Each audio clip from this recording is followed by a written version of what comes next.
नमस्कार। आप देख रहे हैं न्याय तक। मैं हूं कुमार विजय।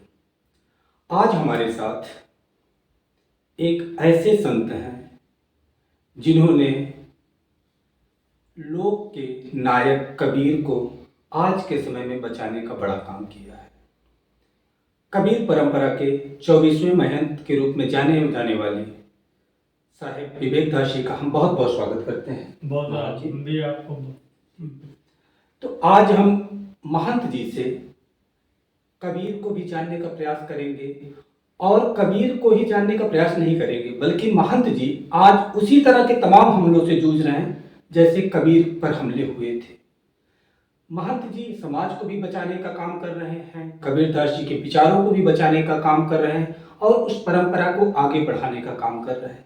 लेकिन न तब आसान था न आज आसान है।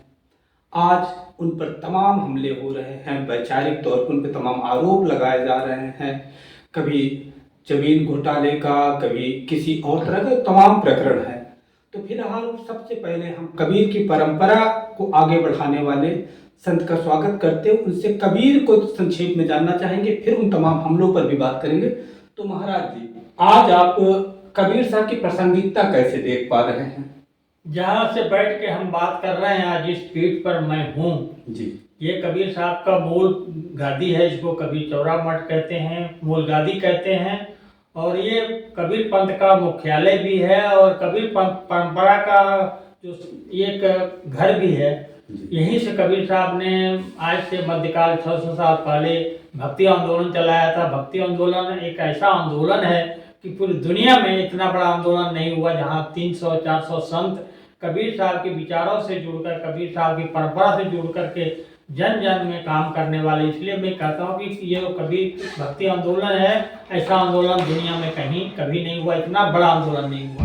उस पीठ पर हूँ और कबीर आज भी हम जब से कबीर पंथ बने, या पीठ पर नहीं, पीठ पर आने के पहले भी मैं आधी दुनिया घूम चुका था। मठ पीठ पर आने के बाद तो मैं यात्रा किया ही, लेकिन कबीर साहब जिस तरह से लोक जीवन में, अपनी परंपरा में, गरीबों में, दलितों में, पिछड़े वर्ग हुए लोगों में, उपेक्षित लोगों में कबीर की वाणी, कबीर का दर्शन जिस तरह उनके दिल दिमाग में है, उसको फिर से हमने प्रफुल्लित किया है, फैलाने का काम किया, उसको उज्ज्वलित करने का काम किया है फिर से। और आज फिर से कबीर नए रूप में जागृत हुए हैं और लोग जानना चाहते हैं कि आज यदि हमको मोक्ष का रास्ता चाहिए, चाहे अपने जीवन का रास्ता चाहिए, चाहे अपने शक्ति का रास्ता चाहिए, चाहे अधिकार का रास्ता चाहिए, तो कबीर के बिना हमारा संभव नहीं है।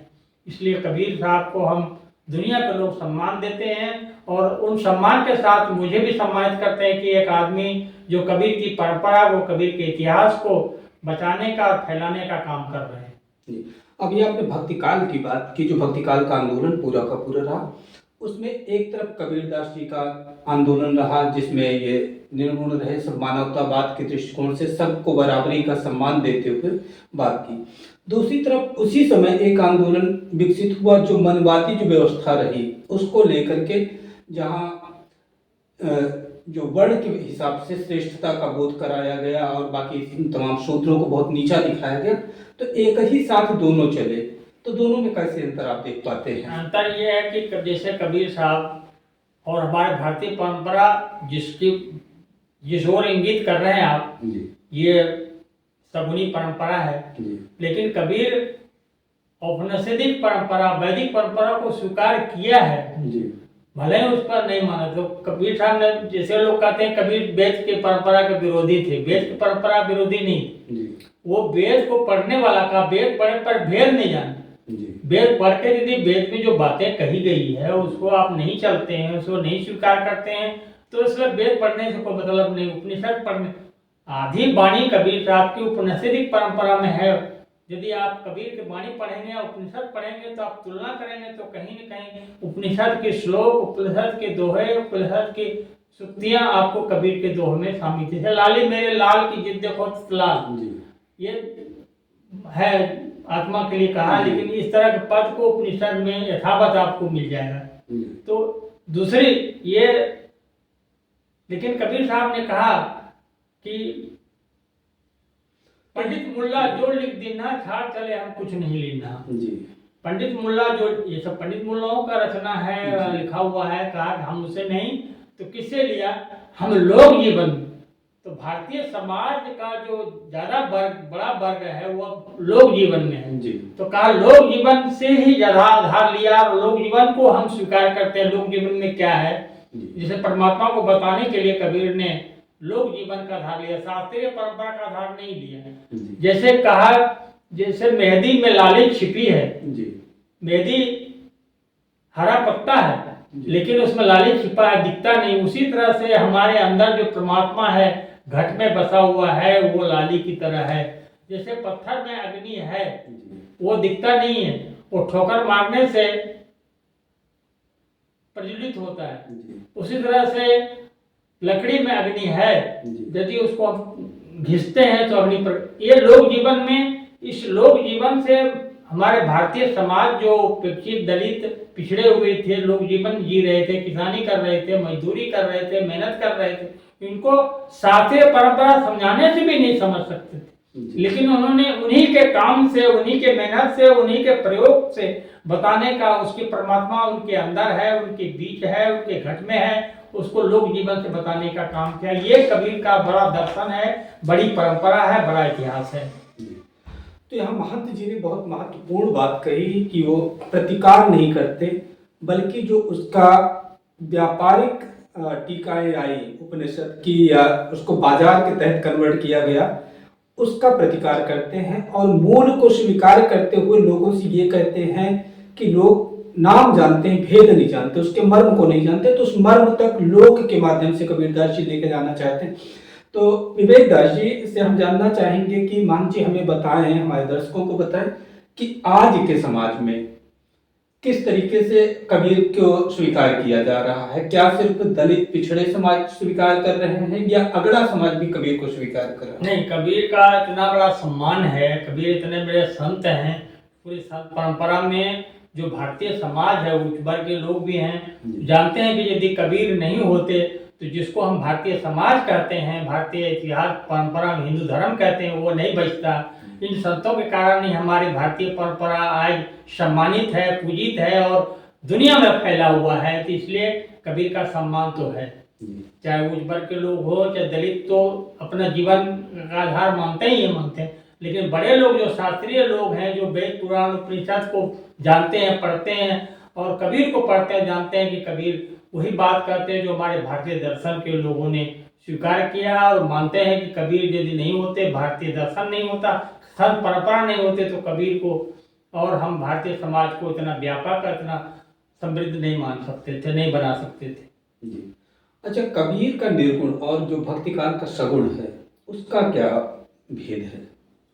कबीर का निर्गुण जन जन में फैला हुआ है, सब स्वीकार है, और सगुण भक्ति का जो है व्यक्तिवादी है और जात पात से जुड़ा हुआ है, छुआछूत से जुड़ा हुआ है, अमीर गरीब से जुड़ा हुआ है। इसलिए कबीर का जो निर्गुण है वो सब घट में व्यापने वाले, सब जगह स्वीकार करने वाले, सब सम्मानित चीजें हैं। इसलिए कबीर का जो निर्गुण बाद है वो सर्वव्यापी है, सब सुलभ है, सब लोग स्वीकार करते हैं।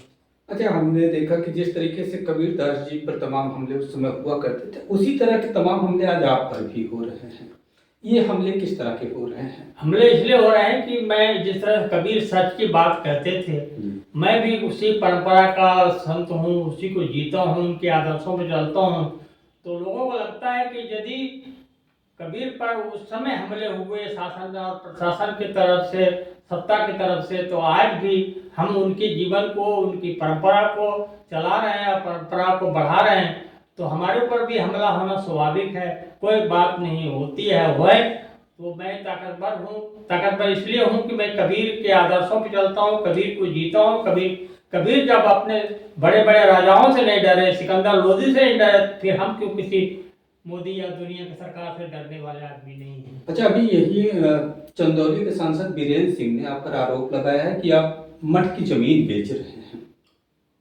बीरेंद्र सिंह का दिमाग खराब है, इसलिए खराब है कि ये सब सपा की सरकार में बलिया का क्या नाम था उसका, उसने अननोन आदमी, वो राजस्व मंत्री थे, और उन्होंने कैसे अननोन आदमी को सीपुर के पूरे महेंद्र मिश्रा नाम के आदमी को नाम चढ़वा दिया आपकी जमीन में? हमारी जमीन पर। और हमने कमिश्नर से बोला, कलेक्टर से बोला तो नहीं सुना, तो मीडिया से हमने बैठा के बताया, मीडिया के लोगों ने इतना उछाला उसको, तो नाम काट के भगाया कि शायद जमीन किसी का चढ़ा दिया किसी को।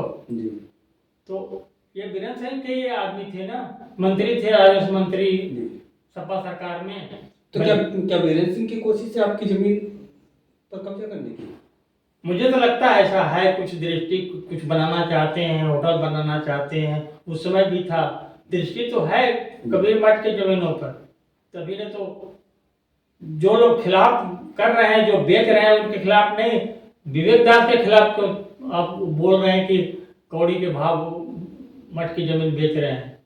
तो कभी इस मुद्दे पर आपसे कोई उनकी बातचीत हुई है? नहीं, मैं कभी बात नहीं करता, बात क्या करूं मैं उनसे जी, मेरे पास आए नहीं, कभी आए नहीं, केवल आरोप लगा रहे हैं।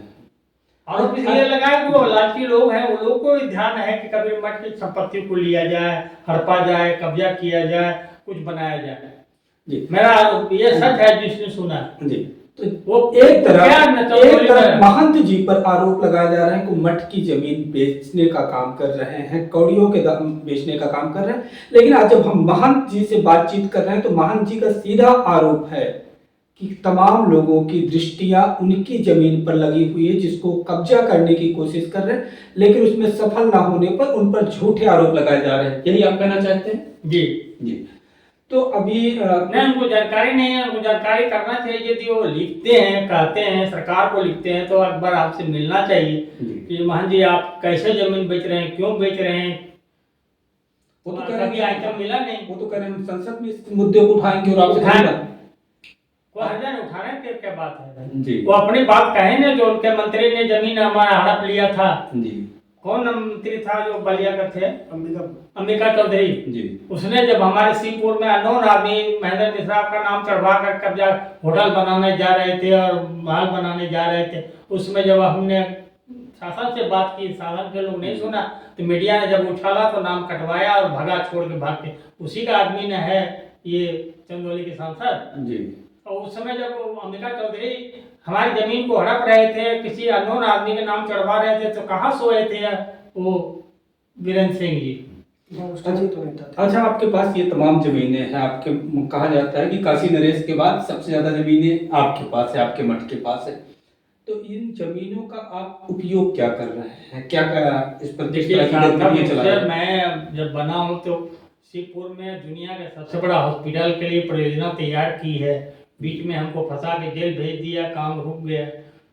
सारनाथ में हम 300 संत, जो गरीब संत हैं, दलित संत हैं, पिछड़े हुए संत हैं, जो कबीर साहब की परंपरा से जुड़े हैं, ऐसे संतों को एक विद्यापीठ बना रहे हैं। विद्यापीठ मतलब इंस्टीट्यूट, जो इन संतों को जाने, रैदास को जाने, सेन को जाने, पीपा को जाने, धन्ना को जाने। ये सब संत गरीब हैं, दलित हैं, पिछड़े हैं, किसान हैं, इनके बारे में जनता नहीं जानती। तो हम चाहते हैं कि इनके नाम पर विद्यापीठ के नाम से इंस्टीट्यूट बनाकर इन संतों की जो वाणी है, इन संतों को इतिहास है, इन संतों की जो परंपराएं हैं, ये लोग जाने, काशी के लोग जाने, देश के लोग जाने। इसके लिए हम कबीर इंस्टीट्यूट नाम से विद्यापीठ बनाने की परियोजना तैयार है।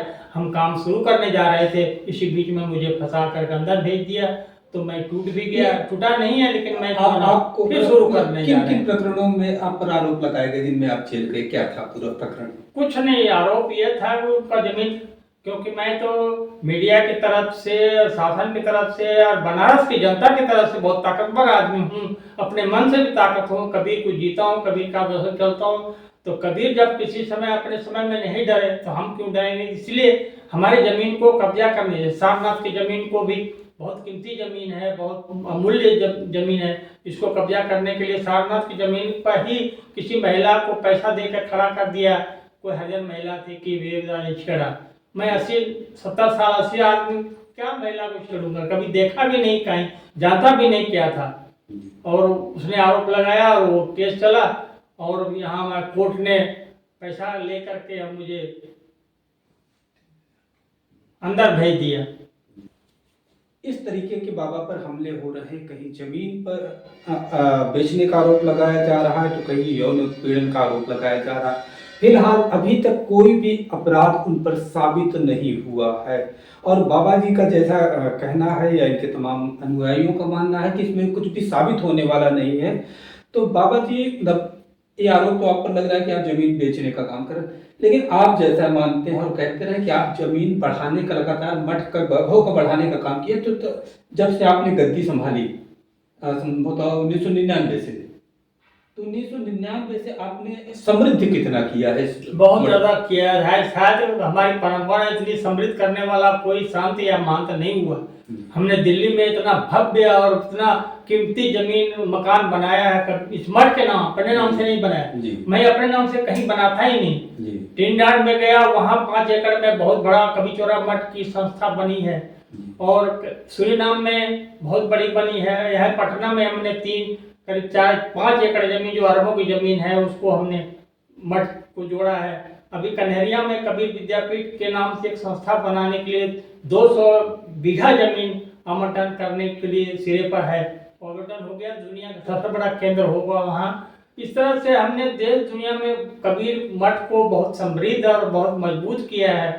हमारे यहाँ मकान 100 मकान ज़्यादा है, हमारे नाम से हो गया था। हमारे पूर्व महंत ने हमको लिख दिया था, नगर निगम में नाम चढ़ गया, तो हमने सारी मकानों को ट्रस्ट में शामिल कर दी, ताकि आने वाले पीढ़ियों में इन मकानों को, इन संपत्तियों को कोई बेच न सके। इसका भी आरोप लगा कि ट्रस्ट बना दिया। ट्रस्ट बनाना ही सबसे हमारे देश में सबसे अच्छा काम है, इसलिए कि ट्रस्ट होगा तो ट्रस्ट के जो लोग हैं, बिना उनकी अनुमति से हमारे जैसे महंत अकेले या कोई हमारे आने वाले महंत अकेले कुछ नहीं कर सकते जब तक ट्रस्ट की अनुमति नहीं होगी। इसलिए हमें संपत्तियों को ट्रस्ट में शामिल करा दिए। जो भी आज होता है अपने नाम से नहीं करता हूँ, मैं ट्रस्ट के ही नाम से कर रहा हूँ। तो ये महंत जी अपना पक्ष रख रहे हैं कि लगातार इस पूरे आंदोलन को समृद्ध कर रहे हैं, और तमाम विरोधी जिनको ये भूमाफिया कह रहे हैं महंत जी, वो इन पर आरोप लगा रहे हैं कि जमीन बेचने का काम कर रहे हैं। तो फिलहाल अपनी तमाम योजनाएं हमें बताइए। अब हम वापस से आते हैं कबीर पर ही, क्योंकि उसको तो कोई तवज्जो महंत जी की तरफ से मिल नहीं रही। जो आरोप लग रहे हैं वो उसी अखड़ता के साथ, जैसे कभी कबीर जिस अखड़ता के साथ खड़े रहते थे कि हम निर्मल हैं, निर्मूल हैं, तो हमारे लिए आरोप लगते रहे, हमें इससे कोई फर्क नहीं पड़ने वाला। तो जब महाराज जी उसको कोई तवज्जो नहीं देना चाहते, तो हम उस पर बहुत बात भी करना वाजिब नहीं समझ रहे हैं। ठीक है, आरोप हर किसी पर लगे हुए हैं। जब कॉलर वाइट होता है तो काली छींटें भी उछाली ही जाती हैं। उसके कितने दाग धब्बे भविष्य में बचेंगे महाराज जी पर, वो भविष्य तय करेगा। फिलहाल अभी तक कोई कालिख उनके कॉलर बोन पे नजर नहीं आ रही है, ये उनका अपना आत्मविश्वास है। तो हम उस पर न जाते हैं। जब इतना महान महंत हमारे साथ हो तो हम उनसे कबीर को ही जानना चाहेंगे। तो एक छोटा सा ब्रेक लेते हैं, उसके बाद हम आएंगे और कबीर को बेहतर तरीके से जानने की कोशिश करेंगे। तो पहले खंड के लिए नमस्कार।